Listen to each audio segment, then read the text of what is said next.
Welcome to this latest episode of the Duncan Cartlidge Online podcast, the online resource for construction professionals. Duncan Cartlidge Online offers more than 9 hours of video presentations that are available 24/7 for just £7 a month. Remember to subscribe through your usual podcast provider so you don't miss out on any updates, and be sure you visit our YouTube channel for additional content. It's great to have you with us again for another episode. And, as always, I'm joined by Barney, my red Labrador, who helps to keep an eye on things and occasionally, very occasionally, offers some invaluable advice. Both Barney and I would be delighted if you could take a moment to write a review. Your feedback means a lot to us. If this is the first time listening to Duncan Cartlidge Online podcast, welcome. Please remember to subscribe and catch up on our previous episodes. To existing subscribers, thank you very much for your continued support. Please help us by spreading the word and writing a review. In this episode that is bulging as much as Santa's sack, we'll be taking a look at sustainability slowdown, preparing the final account, and the future of quantity surveying.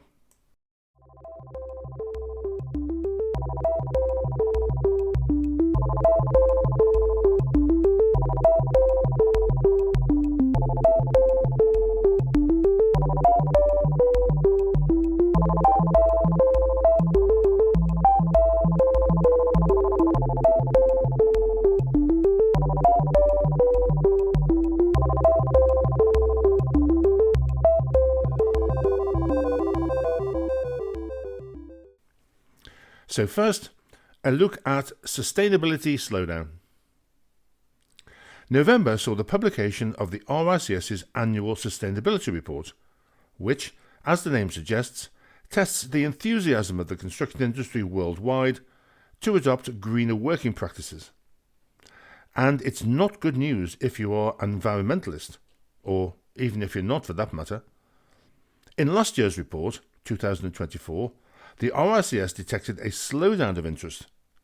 However, this year it has been turned into a decline in interest. We are constantly being reminded that construction is responsible for almost 40% of global carbon emissions, as well as consuming 40% of global raw materials, which incidentally is slightly higher than previous years. Globally, the biggest drop in interest has been in the US, where the current political policy and focus has led to a decline in demand for green buildings. Turning to the UK, what are the principal barriers to the widespread adoption of green construction? According to the RICS, top of the list is high initial cost, combined with uncertainty on the return on investment, while other contributory factors are lack of client awareness and consumer demand. I don't want to get into politics, but it's perceived to be a bit Ed Miliband-esque. The clear lack of measurement protocols is also concerning. The BCIS is trying hard to convince quantity surveyors and clients that embodied carbon should be calculated for each project as part of the measurement process. But it's a hard sell. For without doubt, quantity surveyors are ideally suited to carry out carbon accounting. The question is, are the construction industry, developers and clients prepared to engage and, more importantly, pay for carbon emission measurement? Wild West is a term often used to describe the market of carbon accounting currently. It is thought that 6 different providers would produce 6 different solutions. Now, if you're interested in learning more about carbon measurement, much of the information around measuring protocols, reporting frameworks and carbon data is open access. So please take a look. In a previous podcast, I discussed the feasibility of adopting a circular model for construction, but the availability of recycled materials is so limited that its large-scale adoption is unrealistic, unless somebody could convince me otherwise. Recycling is expensive and technologies to aid it take a long time to develop. Another potential blow to establishing a circular model is the UK government's proposal to merge the higher and lower landfill tax rates by 2030. The Home Builders Federation has estimated that the proposal would add £15,000 to the cost of every home, and according to the Times, £1 billion to the cost of the third runway at Heathrow. Although it would appear that this idea has now been dropped, it has been predicted that the bottom rate, currently £4.05 a tonne, could more than double next year, as it is to be index linked. The undeniable fact is that construction is wedded to bottom line capital costs, and some kind of move from government to mandate carbon measurement is needed to progress the agenda. History shows that the UK construction over the past years has proved incapable of change without a carrot and/or big stick. Building Magazine and Gleeds organised a round-table forum of sustainability luminaries recently on why greening construction is so important. Much of the rhetoric was familiar, stuff like we mustn't just consider initial costs but lifetime costs. And for my mind, there was no clear carrot or stick to encourage construction to take up the green challenge. And, while on the topic of slowdowns, a couple of episodes ago I sounded a word of caution over the latest silver bullet threatening to solve the problems of the construction industry. Yes, you've guessed it, AI. Have you ever thought what AI is? The OECD defines AI as a machine-based system that uses inputs to generate outputs, like predictions, content, or decisions that can affect physical or virtual environments. AI systems differ in autonomy and adaptability after deployment. Interesting term that, isn't it? Deployment. This definition makes it quite clear that a system is only as good as the information at its disposal, and any output are not tablets of stone, but should be treated as an aid towards decision making. Not too surprising then that there has been a 53-fold increase in generative AI incidents and hazards. I don't know whether you heard about the AI-generated Christmas mural that had to be taken down in Kingston, southwest London last week, due to unsettling imagery, including snowmen with human eyes and teeth, and dogs resembling chickens. Despite this, investment in generative AI soared across all sectors, jumping from $1.3 billion in 2022 to a staggering $17.8 billion in 2023. Last week, the CEO of Alphabet, Google's parent company, remarked that there was some irrational enthusiasm fueling the current boom, and noted that, should the AI bubble burst, it could impact every company. And he's not the only one sounding a note of caution, although others are more bullish, including consultants Ryder Levitt Bucknell and Gleeds, who have set up their own data academies to prepare employers for the brave new world. Certainly, the RLB digital promotional video looks very impressive. Time will tell who's right. Perhaps I should rebrand. Duncan Cartlidge Digital. No, perhaps not. And now, quickly moving on to preparing the final account. The final account just says what it does on the tin. JCT 24, clause 4.2526, deals with the preparation of the final account or final adjustment. For public sector projects, the final account acts as the final part of the audit trail, allowing all financial transactions relating to the contract to be clearly traced, with the contract bills of quantities being the starting point. For a private client, it may not always be necessary to produce a fully detailed final account, as long as the client is confident that the final project has delivered value for money and fair accounting procedures have been followed. The final account stage of a contract is the process during which the quantity surveyor determines the final cost of the project based on the following documents: the form of contract, the original price bill of quantities, variations, drawings, and agreed contractors' claims. Of course, the client should be kept up to date with the projected final account as work progresses. It's all too easy for the client's QS to leave the final account until the job is finished, particularly where pre-contract work is a priority. But all the advice is that the final account should be prepared during the contract period, as some of the detail required will have been used during the preparation of variations and interim certificates. In any event, it's better to measure and price variations and prepare the final account during the currency of the contract, while the facts are still fresh in people's minds and the staff involved are still around.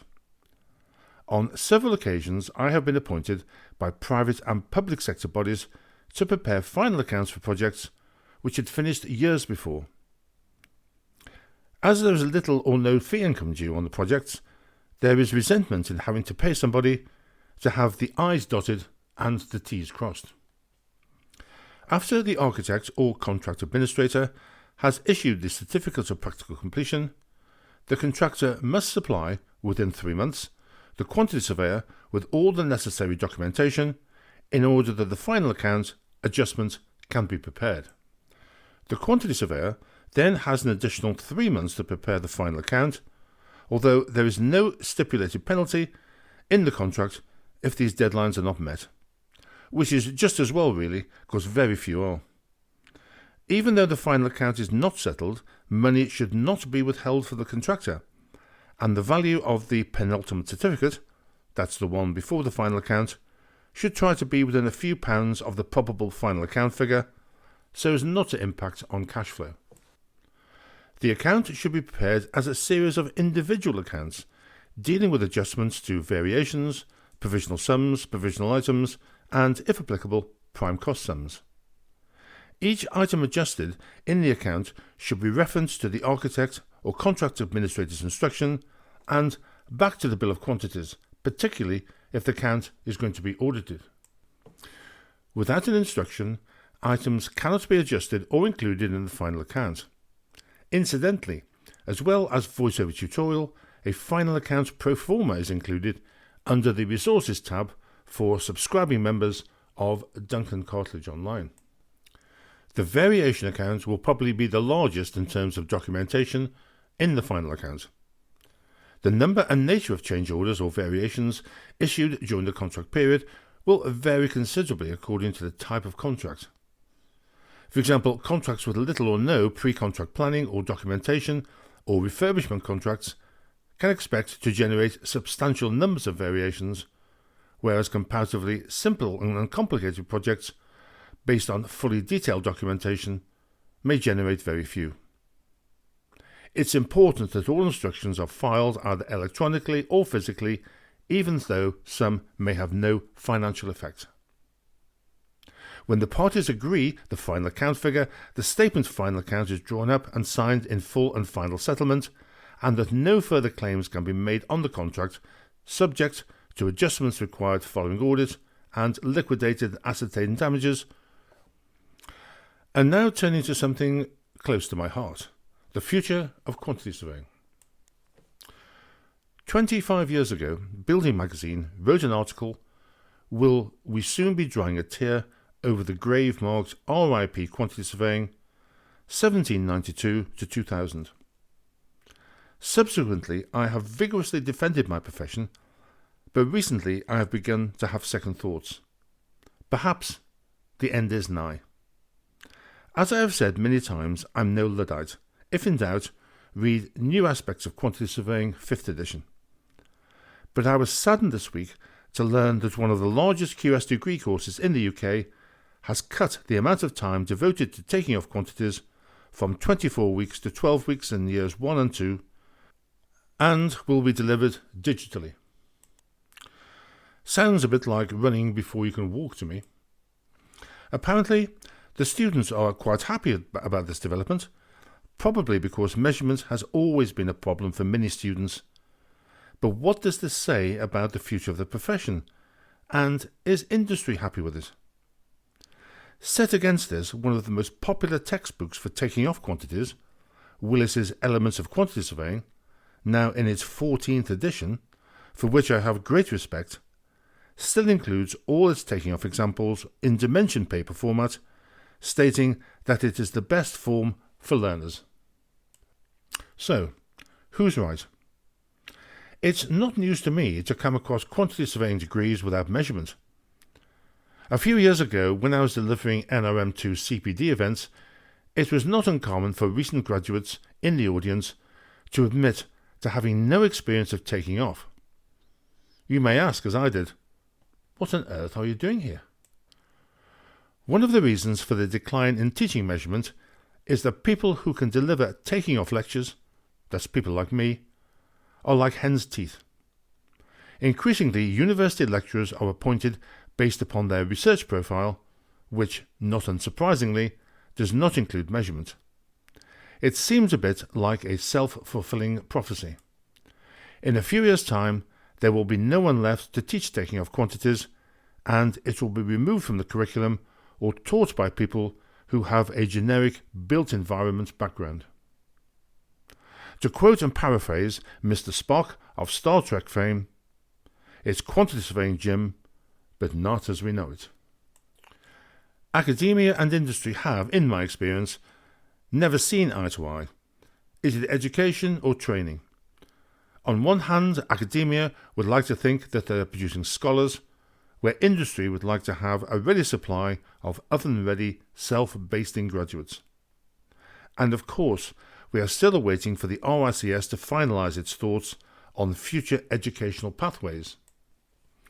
Well, folks, that's all for this episode. I hope you find it both interesting and informative. Thank you for listening right to the end. Barney and I think your stamina is worth a gold medal. This has been a podcast from Duncan Cartlidge Online. We'd really appreciate it if you could help us out by spreading the word, subscribing, and if you've the time, writing a review. Until next time, take care.